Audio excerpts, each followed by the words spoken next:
Maintenant, mes chers élèves, nous allons passer à la révision de la grammaire. Nous avons vu dans la grammaire la leçon de la cause.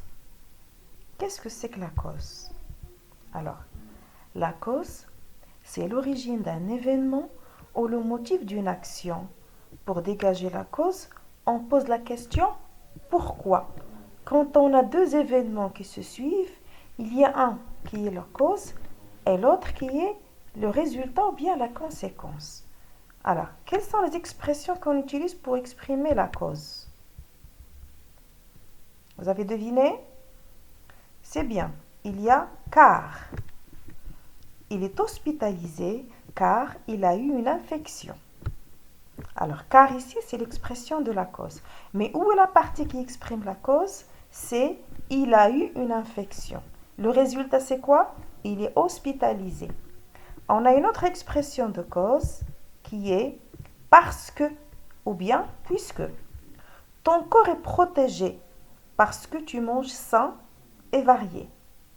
Je pose la question, pourquoi ton corps est protégé? Eh bien, la réponse, c'est la cause. Parce que tu manges sain et varié.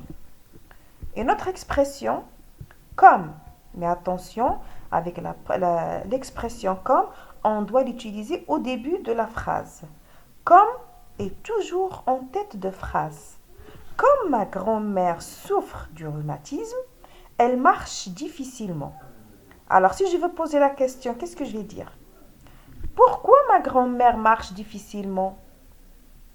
D'accord? Ma grand-mère marche difficilement car elle souffre du rhumatisme.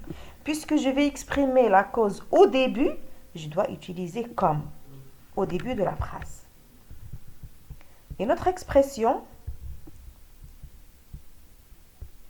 à cause de. À cause de, c'est une cause défavorable, ça veut dire négative, qui n'est pas bonne. À cause de ses mauvaises habitudes alimentaires, il a grossi. Alors, où est l'expression de la cause ici? C'est à cause de. Où est la partie de la phrase qui exprime la cause? C'est ses mauvaises habitudes alimentaires. Alors, quelle question je pose? Pourquoi il a grossi? Alors, la réponse, c'est la cause. Il a grossi à cause de ses mauvaises habitudes alimentaires. N'oublions pas que l'expression à cause de est suivie d'un groupe nominal, pas d'un verbe ou bien d'un pronom. Et notre expression de cause, grâce à. Alors, grâce à, c'est le contraire de à cause de. C'est une action favorable, une action positive, une bonne action. Il a eu de bonnes notes grâce à sa persévérance. Pourquoi il a eu de bonnes notes? Il a eu de bonnes notes grâce à sa persévérance. Donc, grâce à, c'est l'expression de cause. Sa persévérance, c'est la cause. Puis nous avons par manque de. Nous n'avons pas pu voyager par manque d'argent. Pourquoi nous n'avons pas pu voyager? Par manque d'argent. Alors, par manque de, ça remplace une partie négative, là où il y a ne pas. Nous n'avons pas pu voyager parce que nous n'avons pas d'argent. Alors, nous n'avons pas d'argent. Nous n'avons pas, je vais remplacer par manque de.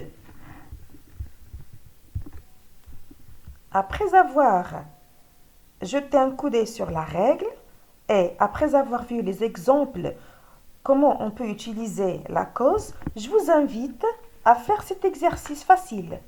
Forme des phrases qui expriment la cause en utilisant les expressions suivantes. Je vous ai donné des mots-clés, d'accord? Et vous devez exprimer la cause en utilisant ces mots-clés. Nous avons confinement, coronavirus. Donc, construisez-moi une phrase, sujet, verbe, cause, expression de cause, ainsi de suite.